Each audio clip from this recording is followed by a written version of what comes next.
Hello student আজিৰ এইটো ভিডিঅ'ত আলোচনা কৰা বিষয়টো হ'ল বৈদ্যুতিক কোষৰ বিদ্যুৎ চালক বল। বিদ্যুৎ চালক বল কি, বৈদ্যুতিক কোষৰ অন্তৰোধ কি, বৈদ্যুতিক কোষৰ প্ৰান্তীয় বিভব ভেদ বা বিভব অন্তৰ কি, বিদ্যুৎ চালক বল অন্তৰোধ আৰু বিভব অন্তৰৰ মাজৰ সম্বন্ধ আৰু ইয়াৰ ওপৰত কেইটামান নিউমেৰিকেল প্ৰব্লেমছ আলোচনা কৰিম। তো বৈদ্যুতিক কোষ কি?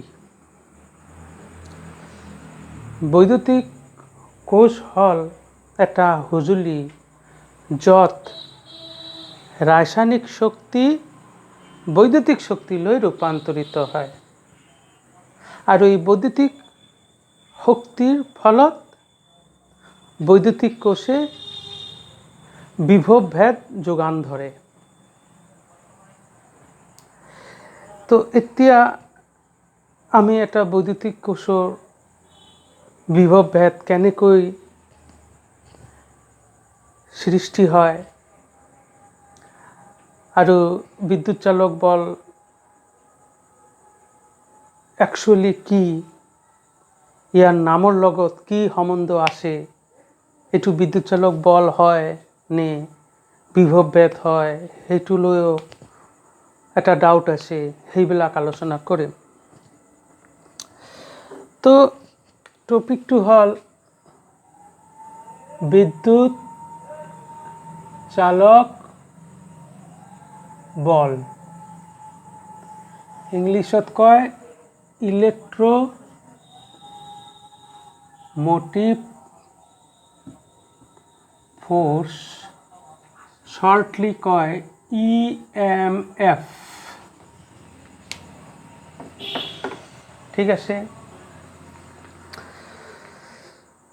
তোমালোকে জানা সালফিউৰিক এচিড আৰু জিংক সালফেট, সেইটোৰ মাজত অলপ এটা পাৰ্থক্য আলোচনা কৰিম যে সালফিউৰিক এচিডত দুটা হাইড্ৰোজেন আয়ন আৰু সালফেট আয়ন থাকে। জিংক সালফেটত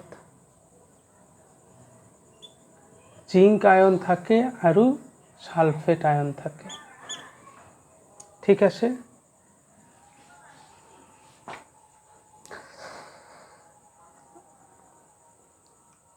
তো এতিয়া যিকোনো অণু বা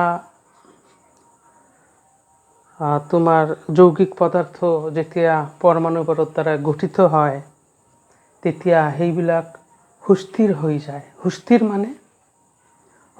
মানে হ'ল সিহঁতৰ এনাৰ্জি, সিহঁতৰ শক্তি নিম্নমানৰ হৈ থাকে।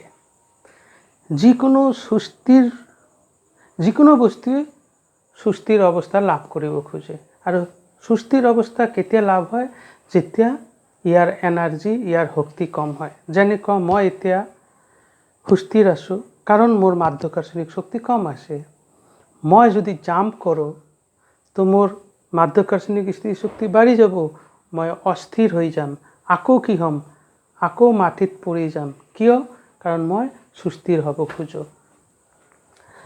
তো এই অণুটো যেতিয়া গঠন হয় তেতিয়া ইয়াৰ শক্তি 20 জুল হয়, ইয়াৰ শক্তি 15 জুল হয়। এতিয়া ইয়াৰ পৰা তাৰমানে সালফেট অণুটোক আমি ভাঙিবলৈ কিমান শক্তি দিব লাগিব? -15, -14, -13, -12, এনেকৈ যেতিয়া 0 যাব ভাঙি যাব। ঠিক এইটো কিমান আছে? -20 জিংক সালফেটৰ। তেনেহ'লে ইয়াত আমি যদি জিংক সালফেটত যদি আমি শক্তি যোগান ধৰোঁ তেনেহ'লে ইয়াত -20 দিব লাগিব, তাৰপিছত -19, শক্তি বঢ়াই গৈ থাকিম -18, শক্তি বঢ়াই গৈ থাকিম -17, কাৰণ -18তকৈ -17 বেছি, -16 এনেকৈ 0। তেনেহ'লে এই অণুটোক অস্থিৰ কৰিবলৈ ক'ত আমাৰ বেছি শক্তি দিব লাগিব? জিংক সালফেটত। তাৰমানে সোনকালে কোনটো ভাঙি যাব? সালফিউৰিক এচিড। তাৰমানে ইয়াৰ সুস্থিৰতা বেছি, ইয়াৰ সুস্থিৰতা কম। তাৰমানে সালফিউৰিক এচিড আৰু জিংক সালফেট যদি লওঁ, এই সুস্থিৰ বেছি, এই সুস্থিৰ কম। আৰু সুস্থিৰ কম মানে বেছি সক্ৰিয়, মানে কেমিকেল ৰিয়েকশ্যনত বেছি আগভাগ লয়, ই মানে কম সক্ৰিয়। আৰু এইটোৱে আমাক কি ক'ব? এই এনাৰ্জিয়ে ক'ব সেই অণুটোৰ গঠন হওঁতে যিখিনি নিম্নতম মানৰ এনাৰ্জি হ'বলৈ সুস্থিৰ অৱস্থা লয়, সেই শক্তিখিনি আমাক ক'ব কোন অণুৱে বেছি সুস্থিৰ আৰু কোন অণুৱে বেছি সক্ৰিয়। তাৰমানে জিংক সালফেটতকৈ সালফিউৰিক এচিড বেছি সক্ৰিয়।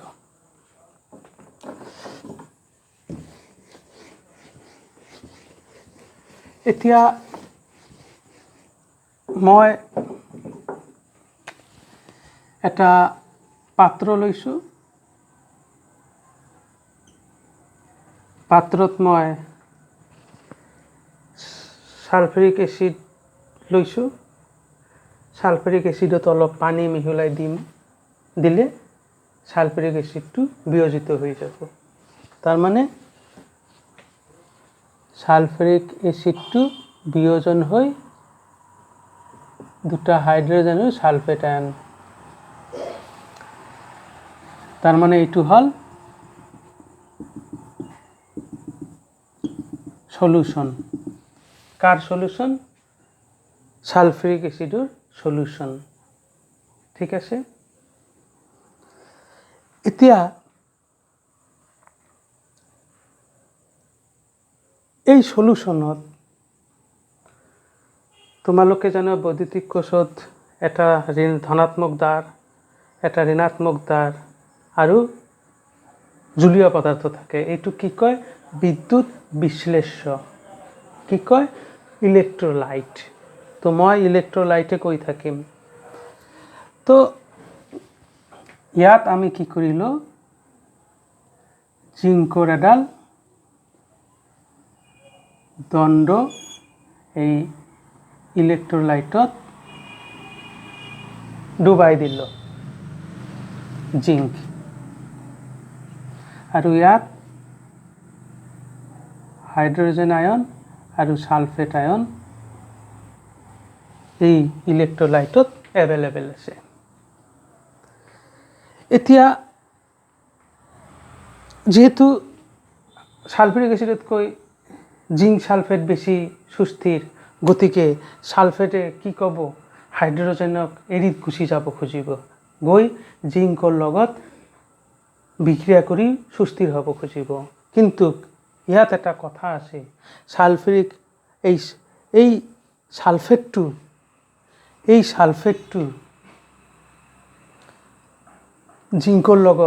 জিংকৰ পৰমাণুৰ লগত ডাইৰেক্ট বিক্ৰিয়া কৰিব নোৱাৰে।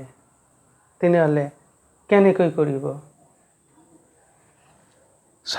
এই সালফেট আয়নে সুস্থিৰ হ'ব খুজি। কেনেকৈ সুস্থিৰ হ'ব?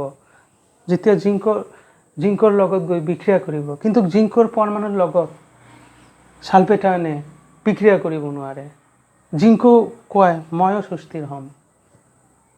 তেনেহ'লে জিংকো সুস্থিৰ হ'ব খুজিছে, সালফেট আয়নো সুস্থিৰ হ'ব খুজিছে। তেনেহ'লে জিংকে কি কৰিব? জিংকে সুস্থিৰ হোৱাৰ কাৰণে ই ক'ব মই দুটা ইলেক্ট্ৰন এৰি দিম। এৰি দি এতিয়া এইটো কি হ'ল? এইটো জিংকৰ পৰমাণু আৰু এইটো জিংকৰ আয়ন আৰু দুটা ইলেক্ট্ৰন।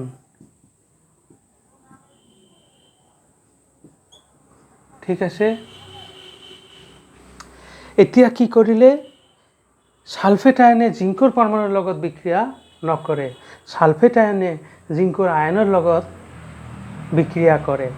তো ফলত ইয়াত থকা জিংকৰ এইটো জিংকৰ দণ্ড লৈছোঁ, জিংকৰ দণ্ডটো সালফেৰিক হাইড্ৰজেন সালফেৰিক এচিডৰ সলিউশ্যনত ডুবাই দিয়াৰ লগে লগে কি কৰিব, জিংকে ক'ব মই সুস্থিৰ হ'ম। কেনেকৈ সুস্থিৰ হ'ম, এই সালফেৰিক এচিডৰ সালফেট আয়নটোক লগত বিক্ৰিয়া কৰি সুস্থিৰ হ'ব। সেইকাৰণে জিংকে কি কৰিব, দুটা ইলেক্ট্ৰন এৰি দিব। দুটা ইলেক্ট্ৰন এৰি দিলে কিন্তু এই সালফেট আয়ন ইয়াৰ লগত কি হ'ব, বিকৰ্ষণ হ'ব। বিকৰ্ষণৰ ফলত এই ইলেক্ট্ৰনবিলাক ওপৰত গুচি যাব। তেনেহ'লে এইটো জিংক কি হৈ গ'ল, পজিটিভ। এতিয়া জিংক আয়ন পজিটিভ হৈ গ'ল, সালফেট আয়ন নেগেটিভ। তো ইহঁতৰ মাজত কি হৈ যাব, বিক্ৰিয়া কি হ'ব, আকৰ্ষণ হ'ব। আকৰ্ষণৰ ফলত কি হ'ব,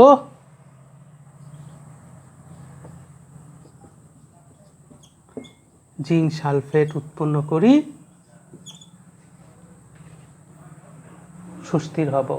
কিন্তু ইয়াত যিমান পৰমাণু, জিংকৰ পৰমাণু যিমান কেইটাকৈ ইলেক্ট্ৰন এৰি দি সুস্থিৰ হ'ব খুজিছে, দুটাকৈ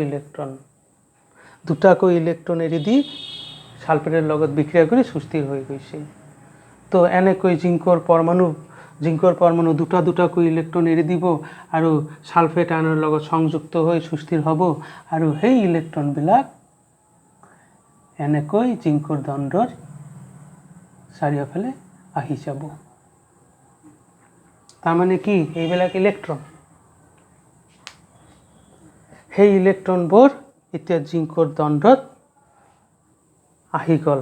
তাৰমানে জিংকৰ দণ্ডত ঋণাত্মক আধান আহি গ'ল। তাৰমানে কি হ'ল, যে গেটৰ সন্মুখত গোটেই ঋণাত্মক আধানবোৰ জমা হৈ গ'ল। এতিয়া ৰাস্তা পালেই গুচি যাব। এতিয়া ৰাস্তা কেনেকৈ পাব, ইয়াত ৰাস্তা কেনেকৈ পাব, এই জিংকৰ দণ্ডত ইলেক্ট্ৰনবোৰ ঋণাত্মক। তো ইহঁতে কি ৰাস্তা দিলে ইহঁতে গুচি যাব, কিবা পজিটিভ আদান দিব লাগিব, তেনেহ'লে ইহঁতে গুচি যাব। তো আমি কি কৰিলোঁ, এই ইয়াৰ লগত এটা বাল্ব লগাই দিলোঁ।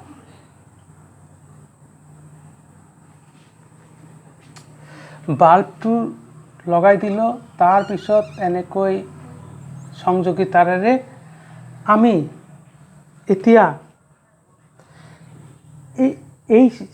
এই ইলেক্ট্ৰলাইটত মানে বিদ্যুৎ বিশ্লেষণত সালফেৰিক এচিডৰ দ্ৰব্যত আমি যিকোনো পৰিবাহীৰ আন এডাল দণ্ড ল'ম, কিন্তু উত্তম পৰিবাহী হ'ল কপাৰ। সেইকাৰণে আমি কি কৰিলোঁ, কপাৰৰ এডাল দণ্ড নিলোঁ। এইটো কিহৰ দণ্ড, কপাৰ। ঠিক আছে, কিহৰ দণ্ড নিলোঁ, কপাৰ।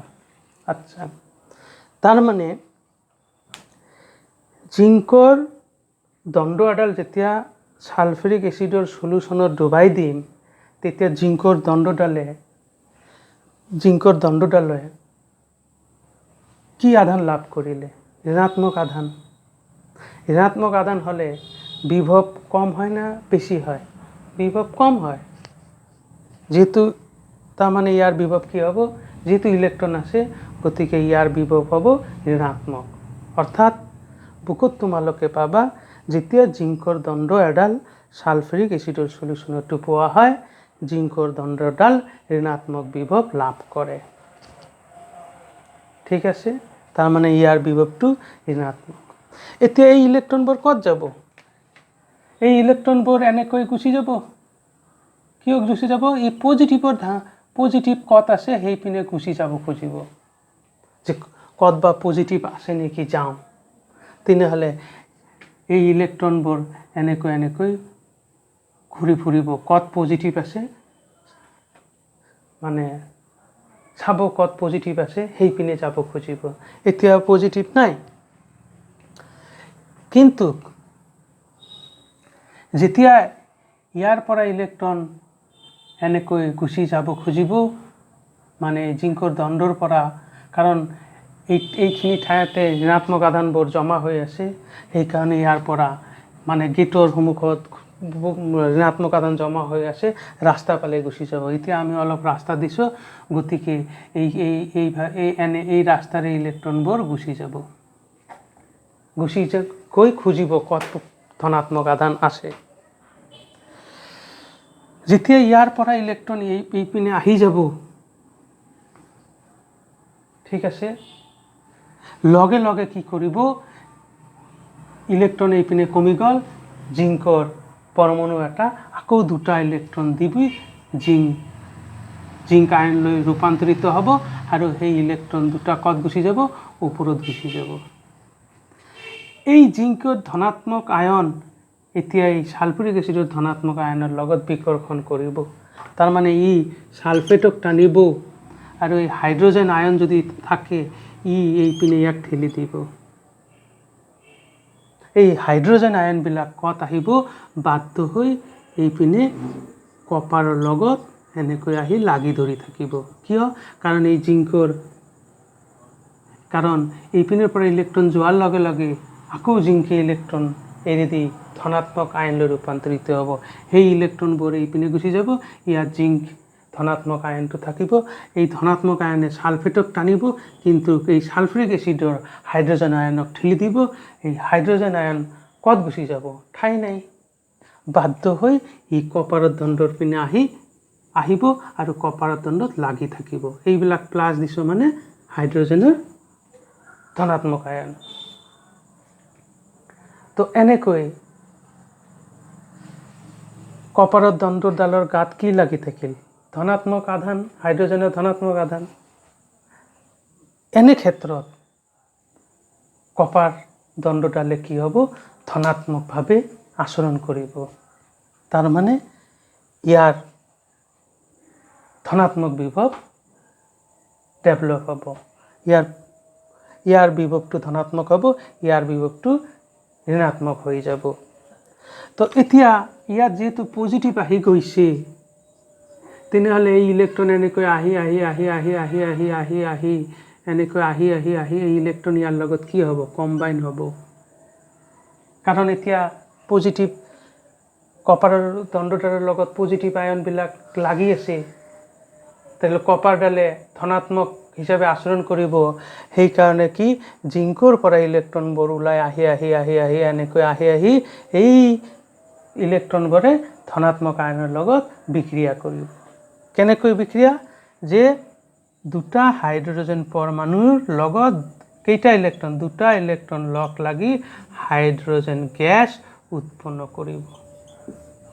তাৰমানে ইলেক্ট্ৰন আহি দুটাকৈ হাইড্ৰজেন পৰমাণুৰ লগত লগ লাগি হাইড্ৰজেন গেছ উৎপন্ন কৰিব। সেইবিলাক আৰু বাবল হিচাপে ওপৰত গুচি যাব। বুজিছা? তাৰমানে কি হৈ গ'ল, জিংকে ইলেক্ট্ৰন এৰি দিলে, ইলেক্ট্ৰন এইফালে গ'ল, জিংকে আকৌ সালফেটক টানিলে, হাইড্ৰজেনৰ পজিটিভ আয়নটোক এইপিনে ঠেলি দিলে, হাইড্ৰজেন আয়নটো আহি কপাৰৰ দণ্ডৰ লগত লাগি গ'ল, ফলত কপাৰটো ধনাত্মক হৈ গ'ল। তাৰমানে কি হ'ল, এনেকৈ ইলেক্ট্ৰন আহিল, এনেকৈ ইলেক্ট্ৰন আহি এই ধনাত্মক আয়নৰ লগত সংযোগ হৈ গ'ল আৰু সালফেট আয়নবোৰ এইপিনে গুচি গ'ল। ধনাত্মক আয়ন এইপিনে আহি গ'ল, সালফেট আয়নবোৰ এইপিনে গুচি গ'ল। ঠিক আছে, তেনেহ'লে কি হৈ গ'ল, যে এতিয়া কি হৈ গ'ল, যে ধনাত্মক আয়নবোৰ এই কপাৰৰ লগত লাগি থাকিব আৰু ইয়াত থকা সালফেট আয়নবোৰ কোনপিনে যাব, এইপিনে গুচি যাব। এতিয়া এইটো বৰ্তনীটো কমপ্লিট সাৰ্কিট হৈছে। এতিয়া সাৰ্কিটটো কমপ্লিট হৈ গ'ল নে নাই? সাৰ্কিটটো কমপ্লিট হৈ গ'ল। কেনেকৈ, যে জিংকে ইলেক্ট্ৰন এৰি দিলে, ইয়াৰ পৰা ইলেক্ট্ৰন গৈ জিংকে ইয়াৰ পৰা ইলেক্ট্ৰন এৰি দিলে, এনেকৈ গৈ বাল্বৰ মাজেদি গুচি গ'ল। বাল্বৰ মাজেদি কি যাব, কৈ আছোঁ, এনেকৈ ইলেক্ট্ৰন আহিল, এনেকৈ আহিল, ইয়াৰ লগত কি হৈ গ'ল, কম্বাইন হৈ গ'ল। তেনেহ'লে আকৌ সালফেট এনেকৈ গুচি যাব, হাইড্ৰজেন আয়ন এইপিনে আহিব, সালফেটটো এইপিনে গুচি যাব।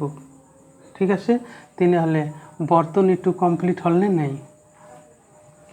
तार माने এইটো হল বৈদ্যুতিক কোষ কোষৰ বাহিৰত ইলেক্ট্ৰন গতি কৰিছে কিন্তু কোষৰ ভিতৰত কোনে গতি কৰিছে আয়নবোৰ গতি কৰিছে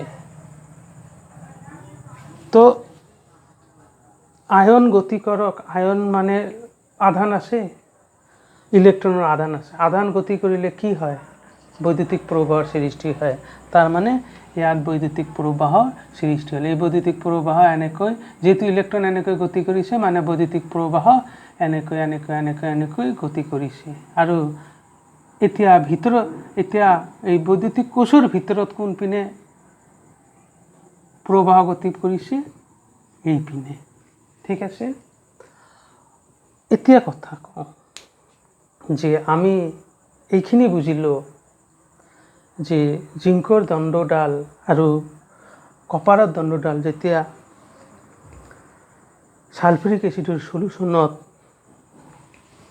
ডুবাই দিম তেতিয়া জিংকৰ দণ্ডডাল ঋণাত্মক আধান ঋণাত্মক বিভৱ লাভ কৰিব আৰু কপাৰৰ দণ্ডডাল ধনাত্মক বিভৱ লাভ কৰিব কাৰণ ইলেক্ট্ৰনৰ কাৰণে এইটো হৈ যায় -0.7 আৰু ইয়াৰ ধনাত্মক বিভৱ হৈ যায় 0.5 তেনেহলে বিভৱ ভেদ কিমান হৈ যায়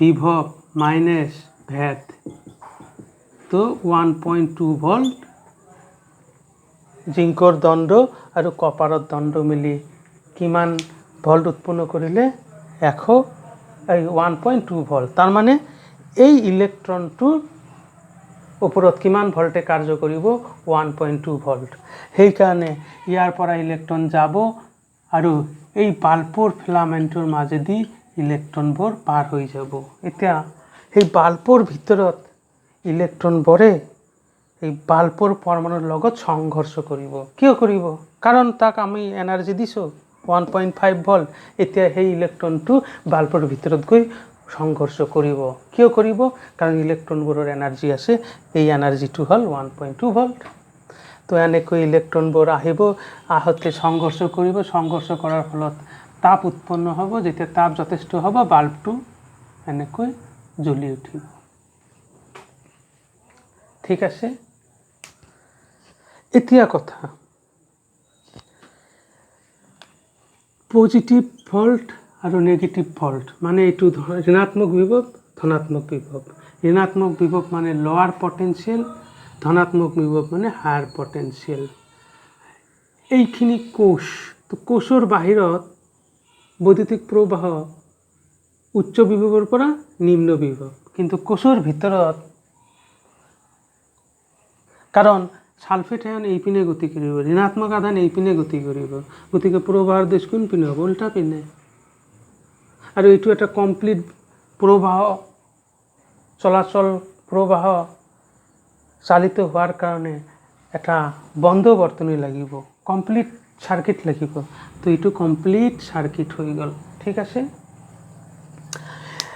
এইটো নহয় যে ওপৰত কাৰেন্ট বেছি তলত কাৰেন্ট কম এইটো নহয় ওপৰতো যিমান কাৰেন্ট তলতো সিমান কাৰেন্ট ওপৰতো যিমান প্ৰবাহ তলতো সিমান প্ৰবাহ ওপৰত প্ৰবাহৰ দিশ উচ্চ বিভৱৰ পৰা নিম্ন বিভৱ আৰু কোষৰ ভিতৰত প্ৰবাহৰ দিশ নিম্ন বিভৱৰ পৰা উচ্চ বিভৱ খালি তোমালোকে আজিৰ পৰা এইটো নাভাবিবা যে বৈদ্যুতিক কোষ বা ব্যাটাৰিৰ ভিতৰত প্ৰবাহ চলাচল নহয় আজিৰ পৰা এইটো ক্লিয়াৰ কৰি লোৱা বৈদ্যুতিক কোষ বা বৈদ্যুতিক ব্যাটাৰিৰ ভিতৰতো প্ৰবাহ চালিত হয় কিন্তু এই প্ৰবাহৰ দিশ নিম্ন বিভৱৰ পৰা উচ্চ বিভৱৰ পিনে হয় ঠিক আছে ক্লিয়াৰ বুজিলা ঠিক আছে তো এনেকৈ কি হয় বৈদ্যুতিক কোষত বিভৱ ভেদ সৃষ্টি হয় আৰু বিভৱ ভেদৰ কাৰণে আধানবোৰ গতি কৰে মেকানিজমটো তো বুজিছা ইজি আছে ইমান টান নহয় ঠিক আছে আচ্ছা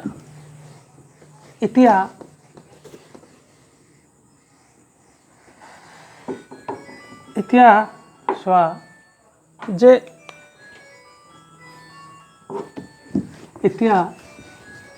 P পিকচাৰটো অলপ ক্লিয়াৰ কৰি দিওঁ। পিকচাৰটো অলপ ক্লিয়াৰ কৰি দিওঁ।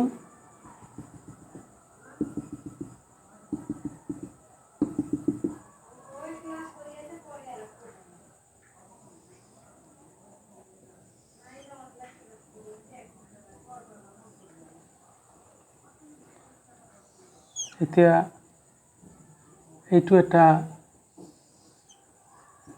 ঠিক আছে, জিংকৰ দণ্ড, কপাৰৰ দণ্ড। ইয়াত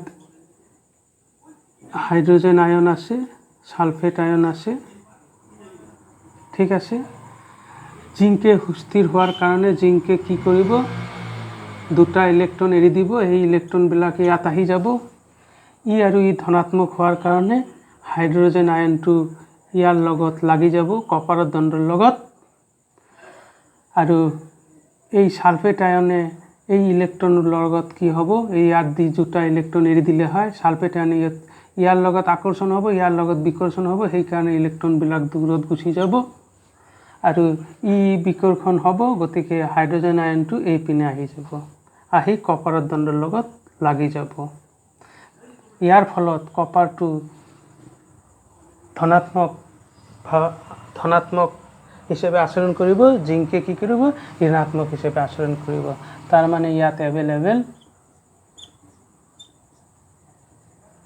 ধনাত্মক আয়ন আছে আৰু ইয়াত এভেইলেবল ঋণাত্মক আয়ন আছে। আৰু ইয়াৰ বিভৱটো হয় -0.7, ইয়াৰ বিভৱটো হয় 0.5, বিভৱ ভেদ হয় পটেনচিয়েল ডিফাৰেন্স মানে বিভৱ ভেদ 1.2 ভোল্ট।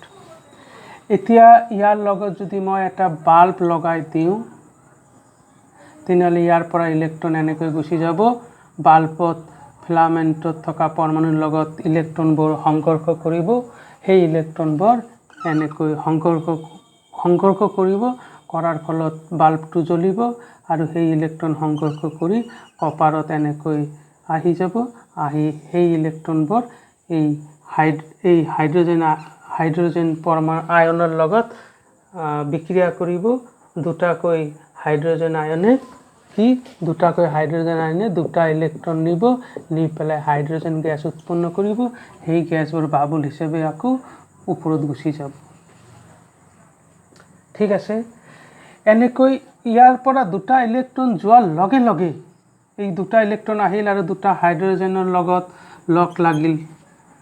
ঠিক আছে, তেনেহ'লে ইয়াতো ইলেক্ট্ৰন কমিল, ইয়াতো হাইড্ৰোজেন আয়ন কমিল। লগে লগে আকৌ কি হ'ব, আকৌ ইয়াত এইটো বিদ্যুৎ বিশ্লেষ্য, ইয়াত হাইড্ৰোজেন আয়ন আৰু সালফেট আয়ন এভেইলেবল। লগে লগে জিংকে কি কৰিব, জিংকৰ পৰমাণুটোৱে দুটা ইলেক্ট্ৰন এৰি দিব আৰু জিংকৰ পৰমাণুটো জিংক আয়নলৈ ৰূপান্তৰিত হ'ব। ফলত হাইড্ৰোজেন আয়নটো এই পিনে আহি যাব আৰু সলিউশ্যনত থকা সালফেট আয়নটো জিংক আয়নটোৱে আকৰ্ষণ কৰিব। তাৰমানে জিংক আয়নটোৱে সালফেটৰ লগত ৰিয়েকশ্যন হৈ জিংক সালফেট উৎপন্ন কৰিব। তেনেহ'লে দেখা প্ৰক্ৰিয়াটোত কি হ'ল, ইয়াৰ পৰা জিংকৰ পৰমাণুৱে দুটা ইলেক্ট্ৰন এৰি দিলে। সালফেট আৰু ইয়াৰ লগত বিকৰ্ষণ হোৱাৰ ফলত সেই ইলেক্ট্ৰনবিলাক ওপৰত আহি গুচি গ'ল, ইয়াত আহিব। বা ইয়াৰ যদি কানেকশ্যন নাথাকে, এই জিংকে যি দুটা ইলেক্ট্ৰন এৰি দিব সেই দুটা ওপৰত গুচি যাব। কিয়? কাৰণ এই সালফেট আয়নে সেই ইলেক্ট্ৰন দুটাক বিকৰ্ষণ কৰিব, সি ওপৰত গৈ থাকিব। ঠিক আছে, আৰু এই জিংকৰ ধনাত্মক আয়নৰ কাৰণে এই সলিউশ্যনৰ হাইড্ৰোজেন আয়নবিলাক কপাৰৰ দণ্ডৰ পিনে আহি কপাৰৰ লগত লাগি থাকিব। ঠিক আছে, আৰু এই জিংকৰ ধনাত্মক আয়নৰ কাৰণে এই সালফেট আয়নে ইয়াৰ লগত ইয়াত আকৰ্ষণ হ'ব, ই আহি জিংকৰ আয়নৰ লগত বিক্ৰিয়া কৰি জিংক সালফেট উৎপন্ন কৰিব। সেইটোৱে হ'ল প্ৰক্ৰিয়া। ঠিক আছে, তো তেনেহ'লে যেতিয়া এইটো কানেকশ্যন হ'ব, তেতিয়া যিমানে ইলেক্ট্ৰন এনেকৈ গুচি যাব আৰু যাই কম্বাইন হ'ব, লগে লগে জিংকৰ পৰমাণু দুটা ইলেক্ট্ৰন এৰি দিব, দুটা ইলেক্ট্ৰন গুচি যাব আৰু জিংকৰ পৰমাণু সালফেটকো টানিব, হাইড্ৰোজেন আয়নকো কি ঠেলি দিব। প্ৰক্ৰিয়াটো বুজিছা?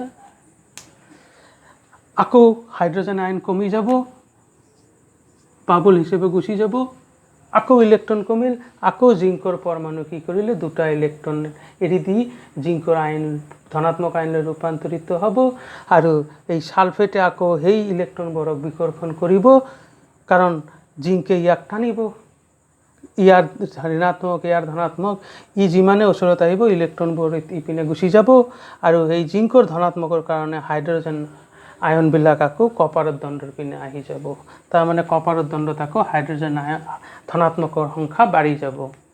ঠিক আছে, ঠিক আছে। তো এনেকৈ প্ৰক্ৰিয়াটো চলি থাকিব, এনেকৈ প্ৰক্ৰিয়াটো চলি থাকিব। তাৰমানে জিংকৰ দণ্ডৰ পৰা ইলেক্ট্ৰন ওলাই গুচি যাব, এই বাল্বৰ মাজেদি গুচি যাব, গৈ পেলাই এনেকৈ আহিব, আহি আহি এই কপাৰৰ গাত লাগি থকা হাইড্ৰজেন আয়নৰ লগত ইলেক্ট্ৰন দুটা কম্বাইন হৈ হাইড্ৰজেন গেছ উৎপন্ন কৰিব। ঠিক আছে, হাইড্ৰজেন গেছ উৎপন্ন কৰিব। ঠিক আছে, ইয়াৰ পৰা দুটা ইলেক্ট্ৰন ওলাৰ পিছত লগে লগে জিংকৰ পৰমাণু আকৌ কেইটা ইলেক্ট্ৰন এৰি দিব, দুটা ইলেক্ট্ৰন এৰি দিব। দুটা ইলেক্ট্ৰন এৰি দিয়াৰ ফলত হাইড্ৰজেন এই জিংক ধনাত্মক আয়নলৈ ৰূপান্তৰিত হয়, জিংকে আকৌ সালফেটক টানিব, সালফেট এইপিনে আহিব আৰু জিংকৰ ধনাত্মকৰ কাৰণে হাইড্ৰজেন আয়নবিলাক কোনপিনে গুচি যাব, কপাৰৰ দণ্ডৰ পিনে গুচি যাব। কপাৰৰ দণ্ডত গৈ হাইড্ৰজেন আয়ন লাগি ধৰিলে কপাৰৰ দণ্ডডাল ধনাত্মক আধান হৈ গ'ল। বুজিলা? তাৰমানে এনেকৈ প্ৰক্ৰিয়াটো চলি থাকিব। তাৰমানে ইলেক্ট্ৰন এইপিনে আহিল মানে কাৰেণ্ট এইপিনে গ'ল, সালফেট আয়ন এইপিনে গ'ল, তাৰমানে ভিতৰত কাৰেণ্ট এনেকৈ আহি গ'ল। তাৰমানে হ'লনে নাই বৰ্তনীটো কমপ্লিট? কাৰেণ্ট এনেকৈ একচুৱেলি আধান এনেকৈ আহিব, আমি কি কৰিম কাৰেণ্ট এনেকৈ এনেকৈ এনেকৈ এনেকৈ এনেকৈ এনেকৈ একচুৱেলি ইলেক্ট্ৰনবোৰ এনেকৈ এনেকৈ গুচি যায়। হ'লনে নাই এটা কমপ্লিট? এতিয়া কমপ্লিট সাৰ্কিট হ'লনে নাই? তাৰমানে বৈদ্যুতিক কোষৰ বাহিৰতো বিদ্যুৎ প্ৰবাহ চালিত হয়, কোষৰ ভিতৰতো বিদ্যুৎ প্ৰবাহ চালিত হয়। এইটো নহয় যে বাহিৰত বেছি প্ৰবাহ চালিত হয়, ভিতৰত কম প্ৰবাহ চালিত হয়। আচ্ছা, এনেকৈ এই প্ৰক্ৰিয়াটো চলি থাকিব। কেতিয়ালৈকে চলি থাকিব? অনন্তকাললৈ চলি থাকিব নেকি? যেতিয়ালৈকে সালফেট আয়ন আছে। খালি সালফেট আয়নৰ লগতে জড়িত নেকি? যেতিয়ালৈকে জিংকৰ দণ্ডডালৰ জিংকৰ পৰমাণু আছে। তাৰমানে যেতিয়ালৈকে সালফেট আয়ন এভেইলেবল আছে, যেতিয়ালৈকে হাইড্ৰজেন আয়ন এভেইলেবল আছে, যেতিয়ালৈকে জিংকৰ পৰমাণু এভেইলেবল আছে, তেতিয়ালৈকে এই প্ৰক্ৰিয়াটো চলি থাকিব। এতিয়া যদি মই মাজত এনেকৈ এটা যদি ভিতৰত কাৰ্ডবোৰ্ড সোমাই দিওঁ, তেনেহ'লে কি দেখিবা? বাল্বটো আৰু নজ্বলে, অৰ্থাৎ সাৰ্কিটটো ব্ৰেক হৈ গ'ল, অৰ্থাৎ কাৰেণ্ট আৰু নাযায়। ঠিক আছে, এনেকৈ মানে তো বিভৱ ভেদৰ সৃষ্টি হয়। ঠিক আছে, আচ্ছা, এতিয়া আৰু পিকচাৰ ক্লিয়াৰ কৰি দিওঁ যে এইটো কপাৰৰ দণ্ড আৰু এইটো জিংকৰ দণ্ড, এইটো বৈদ্যুতিক কোষৰ ভিতৰত জিংকৰ দণ্ড, কপাৰৰ দণ্ড, এনেকৈ একটা বাল্ব। ঠিক আছে, এইপিনে হাইড্ৰজেন আয়ন আহি লাগি যাব আৰু সালফেট আয়ন এনেকৈ এইপিনে গতি কৰিব, কাৰেণ্ট এনেকৈ যাব আৰু সালফেট আয়ন এইপিনে যোৱা মানে কাৰেণ্ট এনেকৈ গুচি যাব। জিংকৰ আয়ন ধনাত্মক হ'ব, ইয়াৰ পৰা ইলেক্ট্ৰন এনেকৈ গুচি যাব। ঠিক আছে, তাৰমানে ইয়াৰ পৰা ইলেক্ট্ৰন এনেকৈ গুচি গ'ল, ইলেক্ট্ৰন আহি ইয়াৰ পৰা এই হাইড্ৰজেন আয়নৰ লগত সংযোজন হৈ হাইড্ৰজেন গেছ উৎপন্ন কৰিব। আকৌ সালফেট আয়ন আকৌ এইপিনে গুচি যাব, কাৰণ জিংকে ইয়াক টানিব। তাৰমানে সালফেট আয়ন এইপিনে যোৱা মানে কাৰেণ্ট এইপিনে গুচি গৈছে। তাৰমানে বাহিৰত কাৰেণ্ট হ'ল উচ্চ বিভৱৰ পৰা নিম্ন বিভৱ আৰু কোষৰ ভিতৰত কাৰেণ্ট হ'ল নিম্ন বিভৱ। এইটো কি নিম্ন বিভৱ? নিম্ন বিভৱৰ পৰা উচ্চ বিভৱৰ পিনে। এতিয়া কথা হ'ল এই যে বাহিৰত এই যিটো বাল্ব দিছিল ইয়াৰ ৰ'দ আছে সেই ৰ'দটোক কি কোৱা হয় বহিৰোধ বাল্বৰ লগত যিটো ৰ'দ আছে সেইটোক কি কোৱা হয় বহিৰোধ এতিয়া সালফেট আয়ন ইয়াৰ পৰা এইপিনে গতি কৰিব সালফেট আয়নটো অলপ ডাঙৰ তো সালফেট আয়ন যেতিয়া ইয়াৰ পৰা এইপিনে গতি কৰিব তেতিয়া সালফেট আয়নে কি ধাক্কা খাব নে নাখাব কাৰণ এইটো সলিউশন হয় ইয়াত আৰু বাকি হাইড্ৰোজেন আয়ন আছে আৰু বাকি সালফেট আয়ন আছে তো ইহঁতৰ লগত এই সালফেট আয়নে কি হ'ব ধাক্কা খাব তাৰ মানে সালফেট আয়ন ইয়াৰ পৰা জিংকৰ দণ্ডডাললৈ যেতিয়া যাব ই সহজে নাযাব সি তাৰ ৰাস্তাৰ মাজত ধাক্কা খাই যাব মানে সংঘৰ্ষ কৰিব আৰু যিমানে সংঘৰ্ষ কৰিব সিমানে সালফেট আয়নটো যোৱাত বাধা হ'ব সিমানে প্ৰবাহ কমিব তাৰ মানে কি বুজিলা সংঘৰ্ষ মানে কি বুজাইছিল ইয়াৰ আগত সংঘৰ্ষ মানে হল ৰ'দ তাৰ মানে ভিতৰতো এটা কি আছে ৰ'দ আছে তো ভিতৰৰ ৰ'দটো আমি স্মল r দি বুজাম ঠিক আছে এইটোৱে হল অন্তৰোধ ক্লিয়াৰ তেনেহলে অন্তৰোধ কি অন্তৰোধ কাৰ অন্তৰোধ বুজাইছো কোষৰ অন্তৰোধ মানে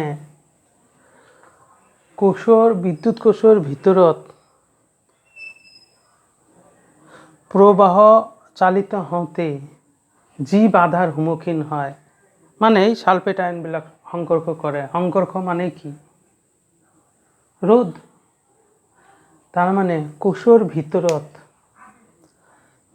বিদ্যুৎ প্ৰবাহ চালিত হওঁতে যি বাধাৰ সন্মুখীন হয় সেই বাধাটোকে কি কয় কোষৰ অন্তৰোধ কয় বুজিলা অন্তৰোধ ক্লিয়াৰ তো অন্তৰোধ হল কোষৰ ভিতৰত থকা ৰ'দ যিয়ে কোষৰ ভিতৰত চালিত হোৱা প্ৰবাহক বাধা প্ৰদান কৰে তাৰ মানে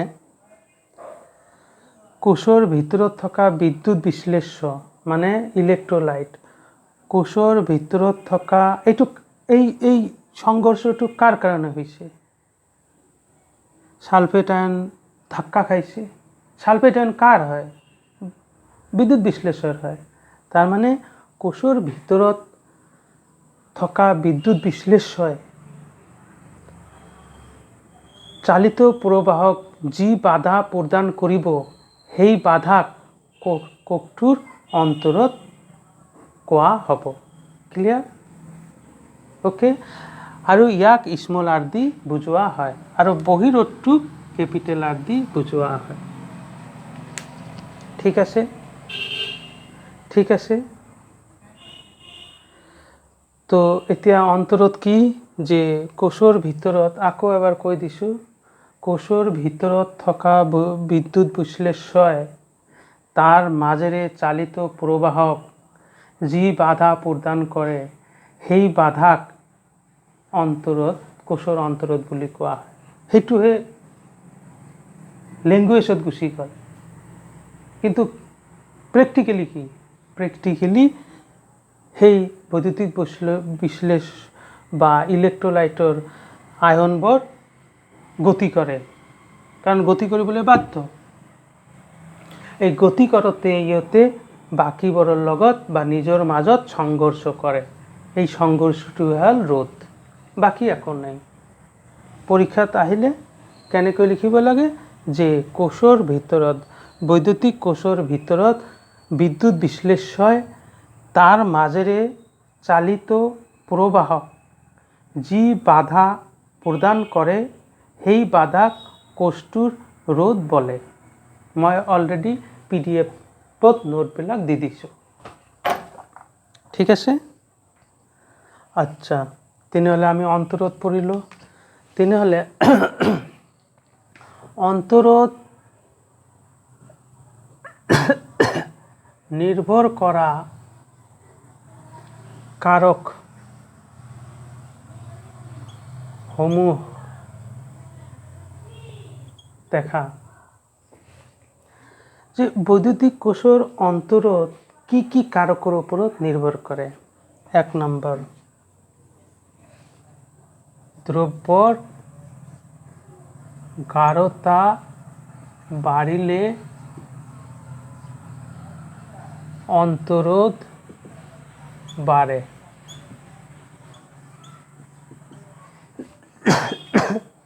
কি বুঝিলা? গাঢ়তা বাড়িলে অন্তৰোধ বাড়ে, তাৰ মানে কি বুঝিলা? যেতিয়া গাঢ়তাৰ কথা কম তেতিয়া সেই দ্ৰৱত থকা ধনাত্মক আয়ন মানে হাইড্ৰোজেন আয়ন সালফেট আয়নৰ পৰিমাণ বেছি হ'ব। পৰিমাণ বেছি হ'লে মানে ভিৰ বেছি হ'ব, ভিৰ বেছি হ'লে ধাক্কা খাওয়া বেছি হ'ব, সংঘৰ্ষ বেছি হ'ব, তো ৰোধ বাড়িব। সেইকাৰণে কৈছোঁ দ্ৰব্যৰ গাঢ়তা বাঢ়িলে অন্তৰোধ বাড়ে। 2 নম্বৰ এইটো এটা বিদ্যুৎ তাৰ, এইটো এটা বিদ্যুৎ তাৰ। বিদ্যুৎ তাৰ দুটাৰ মাজৰ দূরত্ব বাড়িলে অন্তরোধ বাড়ে। অন্তরোধ বাড়ে তার মানে এইটো কি বুঝিলা যে যিমান দূরত্ব বাড়িব সিমানে বেছি ধাক্কা খাব, সিমানে অন্তরোধ বাড়িব। সেইকাৰণে কৈছোঁ যে কি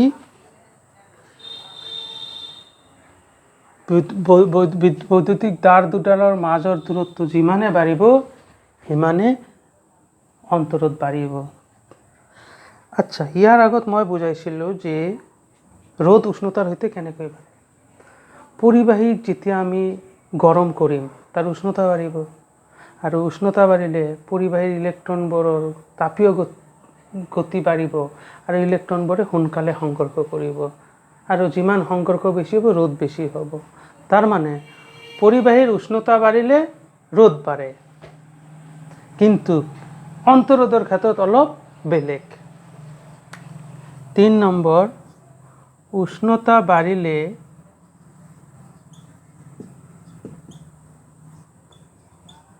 ৰোধ কমে, মানে অন্তৰোধ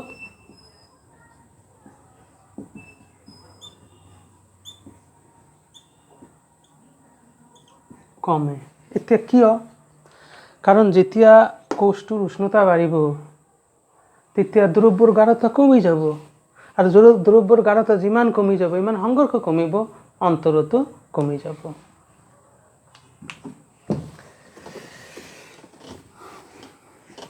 এতিয়া মই পঢ়াম বিদ্যুৎ চালক বল। তাৰ মানে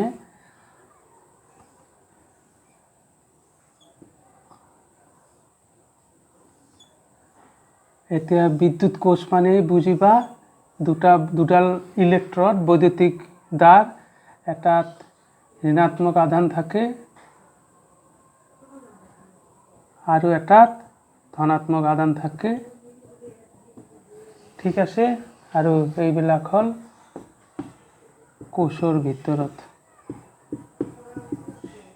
আচ্ছা, অলপ আগত কি বুজালো, ইয়াৰ 0.5, ইয়ার -0.7, তো বিভব ভেদ হয়ে গেল 1.2 ভোল্ট।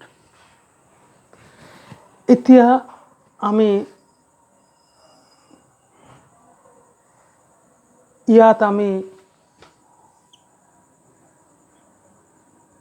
মানে কোনো বাল্ব নলগালো, ফ্যান নলগালো, লগোৱা নাই, বা কোনো ইলেক্ট্ৰিক ইকুইপমেন্ট লগোৱা নাই, তেনেহ'লে ইয়াৰ বিভব অন্তৰ কমিব না একেই থাকিব? একেই থাকিব। তাৰ মানে যেতিয়া দোকানৰ পৰা তোমালোকে বেটাৰী এটা কিনি আনিবা বা বৈদ্যুতিক কোষ এটা কিনি আনিবা, যেতিয়া তোমালোকে ব্যৱহাৰ নকৰিবা তেতিয়া তাৰ বিভব ভেদ কিন্তু নকমে, তার মানে বিভব ভেদটো কি হয়ে থাকে, সর্বোচ্চ বিভব ভেদ হয়ে থাকে।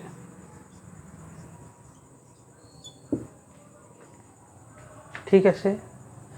আচ্ছা, যেতিয়া মই ইয়াত বাল্ব এডাল লগাই দিম তেতিয়া ইলেক্ট্ৰন এনেকৈ গুচি যাব, বাল্বটো জ্বলিব,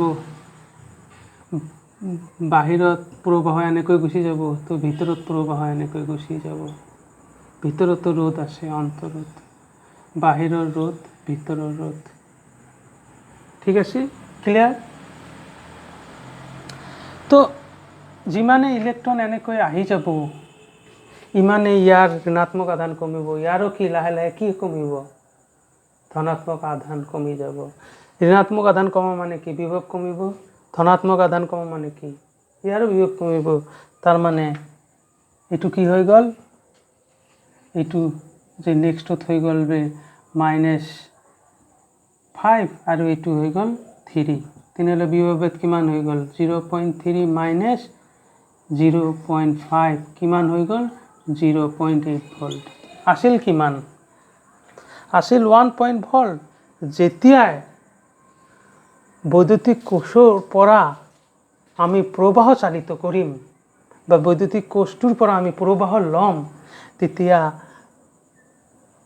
বিদ্যুৎদ্বাৰৰ মাজত যি বিভব ভেদ আছিল সেইটো কি হ'ব, কমি কমি গৈ থাকিব। তাৰ মানে বৈদ্যুতিক কোষৰ পৰা আমি যদি প্ৰবাহ চালিত কৰোঁ বা বৈদ্যুতিক কোষৰ পৰা যদি আমি প্ৰবাহ লওঁ, তেনেহ'লে বৈদ্যুতিক কোষৰ বিদ্যুৎদ্বাৰৰ মাজৰ বিভব ভেদ কমি যাব। আৰু যদি আমি কানেকশ্যনে নলগালো হয় তেতিয়াহ'লে বিভব ভেদ কমিল হয় নেকি, তেতিয়াহ'লে বিভব ভেদ কিমান থাকিলে, 1.2 ভোল্ট। তেতিয়া বিভব ভেদটো কিমান হৈ থাকিল হয়, সৰ্বোচ্চ বিভব ভেদ হৈ থাকিল হয়। এই সৰ্বোচ্চ বিভব ভেদক কি কোৱা হয়, বিদ্যুৎ চালক বল। তাৰ মানে এইটো বুকৰ ডেফিনেশ্যন, মোৰ ভাল নালাগে এই ডেফিনেশ্যনটো। তাৰ মানে যে বিদ্যুৎ কোষৰ পৰা প্ৰবাহ চালিত নকৰিলে ইয়াৰ দুই মূৰ মানে ঋণাত্মক মূৰ আৰু ধনাত্মক মূৰ বা দুই মেৰুৰ মাজৰ বিভব ভেদ সর্বোচ্চ থাকে।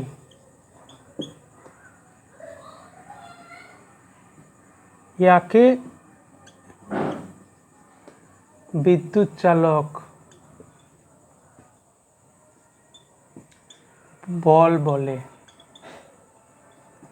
তার মানে কি বুঝিলা, তেনেহলে বিদ্যুৎ চালক বল কি বল হয়, নহয়।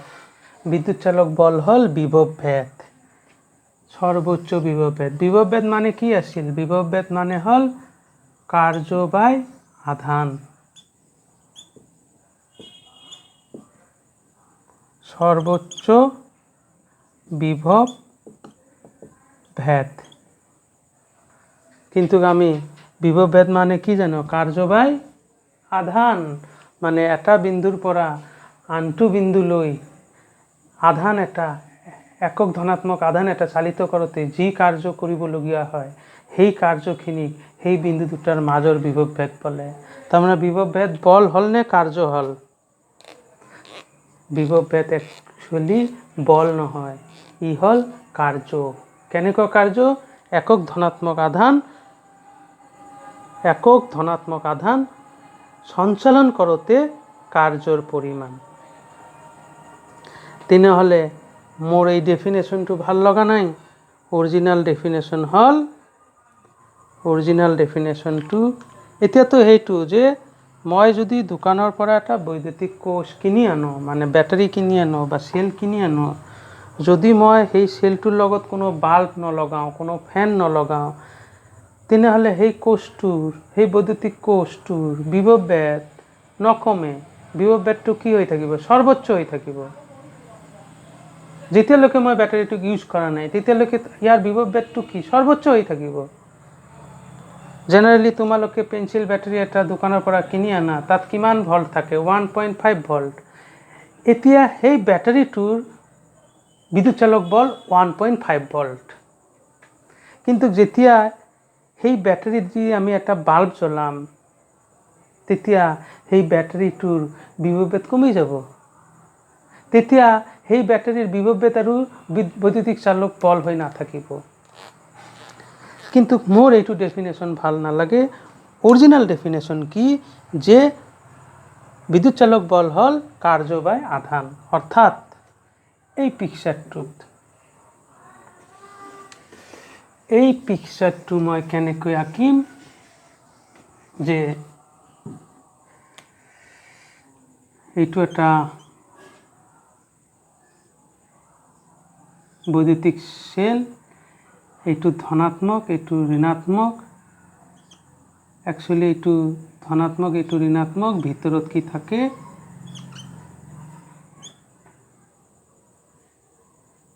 ভিতৰত থাকে তোমাৰ ধনাত্মক আৰু এই গোটেইটো এই ভিতৰতটো মই এইটো বুজাইছোঁ হৈছে। আৰু এইটো ঋণাত্মক মানে এইটো ঋণাত্মক, এইটো ধনাত্মক মানে এইটো ধনাত্মক। ঠিক আছে। আৰু বিদ্যুৎ চালক বল ডিনোট কৰে ই বা এপচিলন দি। ঠিক আছে।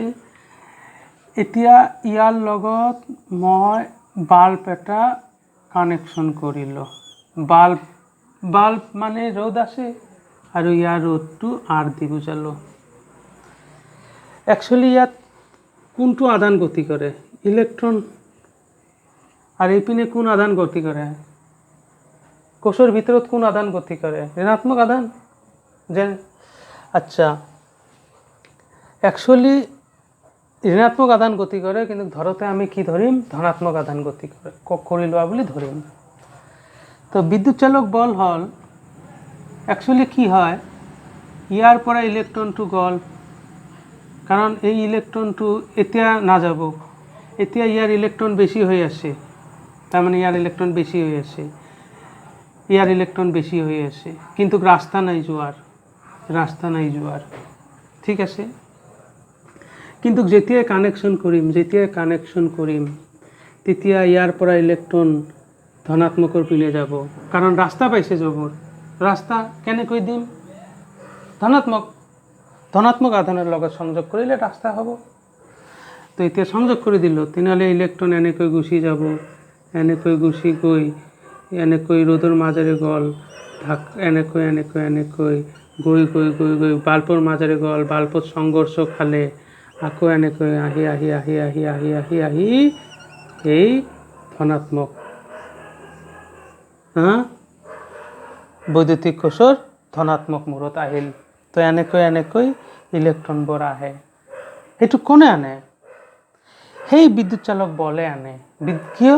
কাৰণ বিদ্যুৎ চালক বলে সেইখিনি শক্তি ইলেক্ট্ৰনক দিছে, আৰু সেই শক্তিৰ কাৰণে ইলেক্ট্ৰনে বাধ্য হৈ গতি কৰি আছে। তাৰ মানে আমি পদাৰ্থ বিজ্ঞানৰ ভাষাত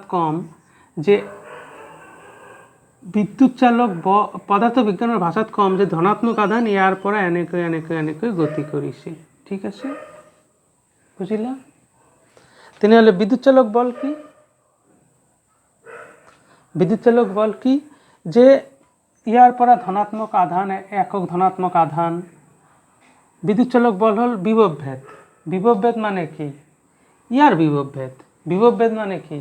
এটা বিন্দুৰ পৰা আনটো বিন্দুলৈ একক ধনাত্মক আধান কঢ়িয়াই লওঁতে কৰিবলগীয়া কাৰ্যৰ পৰিমাণ। তেনেহ'লে ইয়াৰ বিভৱ ভেদ, সৰ্বোচ্চ বিভৱ ভেদ মানে কি? বিদ্যুৎ চালক বল। এতিয়া সৰ্বোচ্চ বিদ্যুৎ চালক বল হৈছে, কাৰণ কানেকশ্যন কৰা নাই। যেতিয়া ফাৰ্ষ্ট কানেকশ্যন কৰিম তেতিয়া ইয়াৰ পৰা ধনাত্মক আধান এনেকৈ গুচি যাব। একচুৱেলি ঋণাত্মক আধান আহে, ধনাত্মক আধান এনেকৈ গুচি যাব, গুচি গৈ এনেকৈ এবাৰ সঞ্চালন হৈ আকৌ ঋণাত্মক দ্বাৰত আহিব। তেনেহ'লে ইয়াৰ পৰা এনেকৈ আধান লৈ গ'ল মানে কি? কাৰ্য কৰিলে। কোনে কাৰ্য কৰিলে? এই বিদ্যুৎ চালক বলে কাৰ্য কৰিলে। সেইটো হ'ল বিদ্যুৎ চালক বল। তাৰ মানে বিদ্যুৎ চালক বল হ'ল হল একক ধনাত্মক আধান এটাক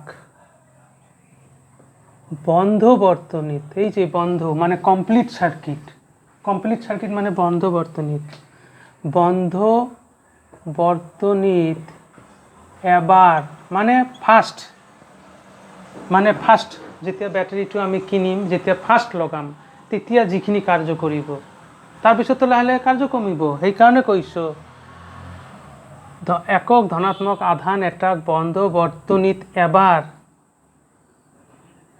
সঞ্চালিত কৰোঁতে কৰা কাৰ্যৰ পৰিমাণ। তেনেহ'লে একক ধনাত্মক আধান যিটো কাৰ্য সেইটো বিভৱ ভেদ হ'লনে নাই? বিদ্যুৎ চালক বল মানে বিভৱ ভেদ। বিদ্যুৎ চালক বল মানে হ'ল বিভৱ ভেদ, মানে একক ধনাত্মক আধান ধনাত্মক বিদ্যুৎ-ধাৰৰ পৰা ঋণাত্মক বিদ্যুৎ-ধাৰলৈ লওঁতে এবাৰ মানে ফাৰ্ষ্টবাৰ লওঁতে যি কাৰ্য কৰিব সেই কাৰ্যখিনি হ'ল বিদ্যুৎ চালক বল। অৰ্থাৎ বিদ্যুৎ চালক বল হ'ল কাৰ্য, ই কোনো বল নহয়। কিন্তু বিদ্যুৎ চালক বলৰ কাৰণে কাৰ্য হয় আৰু কাৰ্যৰ কাৰণে বলটো হয়, সেইকাৰণে নামটো মিছলিডিং হৈ গৈছে। একচুৱেলি বল নহয়, কাৰ্য হয়, আৰু কাৰ্যৰ কাৰণে বলৰ সৃষ্টি হয়। ঠিক আছে, তো এতিয়া আমি বিদ্যুৎ চালক বল বুজিলোঁ যে যেতিয়া আমি দোকানৰ পৰা বৈদ্যুতিক কোষ এটা আনিম, যদি আমি সেইটো কোনো ফেনত নলগাওঁ, কোনো বাল্বত নলগাওঁ, তেতিয়া ইয়াৰ বিভৱ ভেদ সৰ্বোচ্চ হৈ থাকে। এই সৰ্বোচ্চ বিভৱ ভেদক কোৱা হয় বিদ্যুৎ চালক বল। আচলতে হ'ল যে বিদ্যুৎ চালক বল হ'ল একক ধনাত্মক আধান এটা ধনাত্মক বৈদ্যুতিক তাৰৰ পৰা ঋণাত্মক বৈদ্যুতিক তাৰলৈ এবাৰ মানে ফাৰ্ষ্টবাৰ এবাৰ সঞ্চালিত কৰোঁতে কৰিবলগীয়া কাৰ্য, সেইটো বুজাইছোঁ। ঠিক আছে বিদ্যুৎ চালক বল। আচ্ছা, নেক্সট টপিকটো হ'ল আৰু ইম্পৰ্টেণ্ট। নেক্সট টপিকটো আৰু ইম্পৰ্টেণ্ট। এইটোক কয় প্ৰান্তীয় বিভৱ অন্তৰ। ইংলিছত কয় terminal potential difference. Terminal potential difference. এতিয়া দেখা বিদ্যুৎ চালক বল মানে হল একক ধনাত্মক আধান এটা এনেকৈ লৈ যাওঁতে এই ৰোধৰ বিপৰীতে কাৰ্য কৰে, আকৌ একক ধনাত্মক আধান এনেকৈ আহোঁতে এই ৰোধৰ বিপৰীতে কাৰ্য কৰে। ধৰা ইয়াৰ বিদ্যুৎ চালক বল হ'ল 8 ভোল্ট। কিমান ভোল্ট? 8 ভোল্ট। এতিয়া একক ধনাত্মক আধানটো এনেকৈ গ'ল, এইবিলাক সংযোগী তাৰৰ কোনো ৰোধ নাথাকে, ৰোধ নেগলিজিবল, তো গতিকে ইয়াত কোনো কাৰ্য নকৰে। কিন্তু এইটো তো বাল্ব, এই বাল্বত তো ৰোধ আছে, তেনেহ'লে এই একক ধনাত্মক আধান একচুৱেলি ইলেক্ট্ৰন আহে, মই সদায় ধনাত্মক আধান কম। এই একক ধনাত্মক আধান ইয়াৰ পৰা এইখিনিত আহোঁতে ৰোধে কি কৰিব? বাধা দিব, গতিকে জোৰ কৰি লৈ যাব লাগিব। তে আধানটো ইয়াৰ পৰা এইটো মূৰত লৈ গ'লে কাৰ্য কৰিল নে নাই? আধানটো ইয়াৰ পৰা এইটো লৈ যাওঁতে কোনে কাৰ্য কৰিলে? বিদ্যুৎ চালক বলে। তাৰ মানে এই বাল্বটোতো একক ধনাত্মক আধানটো বাল্বটোৰ এটা মূৰৰ পৰা আনটো মূৰলৈ যাওঁতে কাৰ্য কৰিবলগীয়া হ'ল। ধৰা হ'ল ইয়াত কাৰ্য কৰিলে 7 ভোল্ট, এনেকৈ আকৌ একক ধনাত্মকটো আহি বৰ্তনীটো কমপ্লিট কৰিবই লাগিব, তেনেহ'লে আহি অন্তৰোধত পৰিল। অন্তৰোধত তেনেহ'লে ইয়াৰ 8 ভোল্ট আছিল, 8 ভোল্টৰ বাহিৰত কাৰ্য কৰিলে 7 ভোল্ট, তেনেহ'লে কোষটোৰ ভিতৰত কিমান কাৰ্য কৰিব? 1 ভোল্ট কাৰ্য কৰিব। তাৰ মানে বিদ্যুৎ চালক বল হল এনেকৈ আধান এনেকৈ লৈ যায়, মানে আমি কম এনেকৈ ধনাত্মক আধান লৈ যায়। ঠিক আছে, তো এনেকৈ ধনাত্মক আধান লৈ যাওঁতে এই বাল্বত কি কৰিব, এই বাল্বত গৈ এতিয়া ধনাত্মক আধানবিলাক জোৰ কৰি লৈ যাব লাগিব। কোনে লৈ যাব? বিদ্যুৎ চালক বল। তেনেহ'লে ইয়াতো কাৰ্য কৰিব লাগিব। তো ইয়াত কাৰ্য 7 ভোল্ট কৰিলে আকৌ এনেকৈ আহি ইয়াতো যাব লাগিব। তাৰমানে একচুৱেলি কি হয়, এই সালফেট আইনবিলাক গুচি যায়, সংঘৰ্ষ কৰে তাও জোৰ কৰি লৈ যাব লাগিব। জোৰ কৰি লৈ যোৱা মানে কি? কাৰ্য কৰিব লাগিব।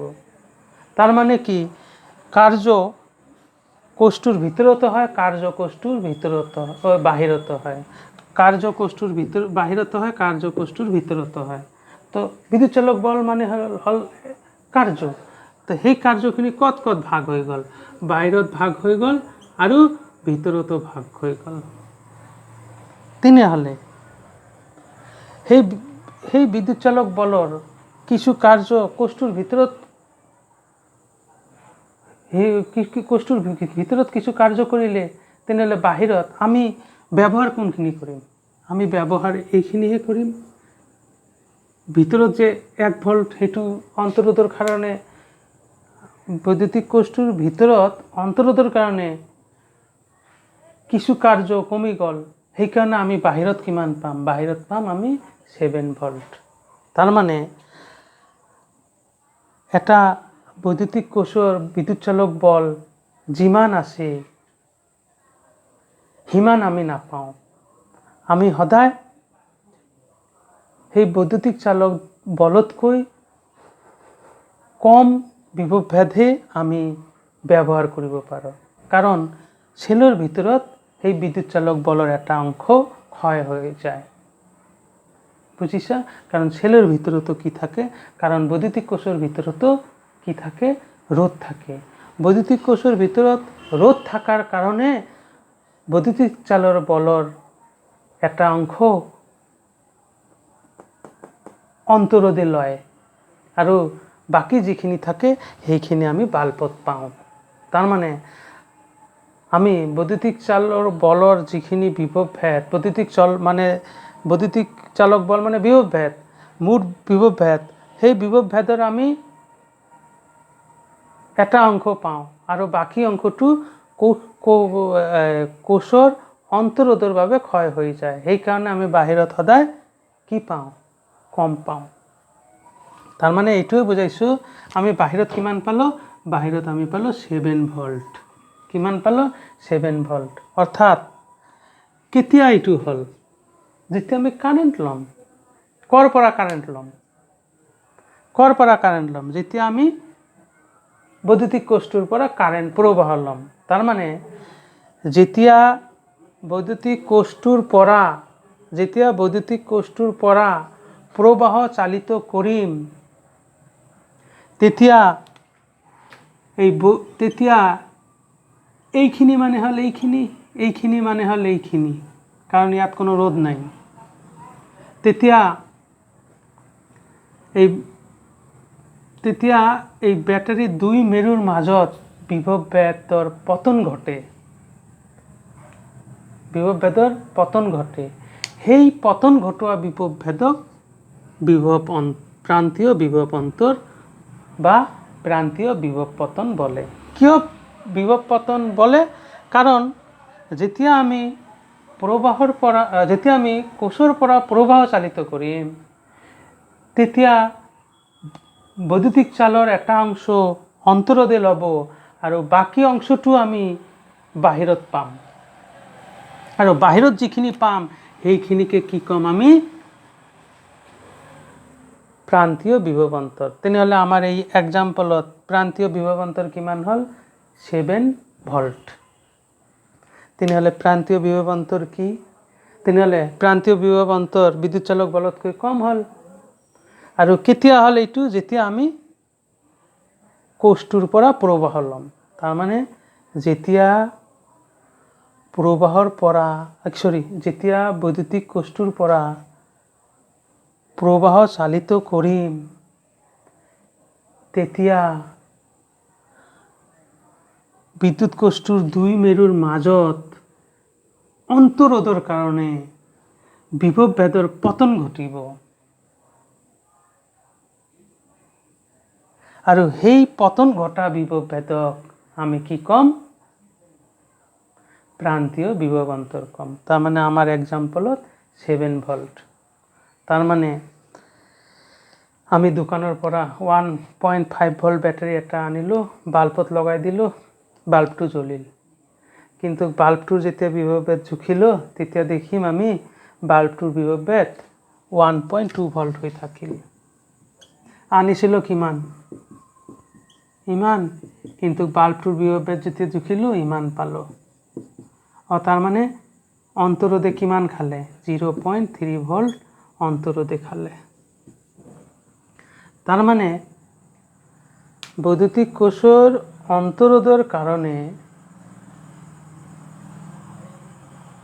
বাহিৰত আমি সদায় কোষটোৰ বাহিৰত সদায় আমি কম বিভৱ ভেদ পাম কম বিভৱ ভেদ মানে বিভৱ পতন ঘটিছে সেইখিনিকে কি কোৱা হয় প্ৰান্তীয় বিভব অন্তৰ কয় তাৰ মানে ডেফিনেশনটো হ'ব যেতিয়া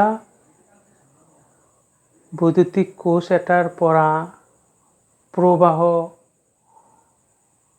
চালিত কৰা হ'ব তেতিয়া বৈদ্যুতিক কোষটোৰ দুই মেৰুৰ মাজত বিভৱৰ পতন ঘটিব সেই বিভৱ ভেদক প্ৰান্তীয় বিভব অন্তৰ বুলি কোৱা হ'ব থ্যাংক ইউ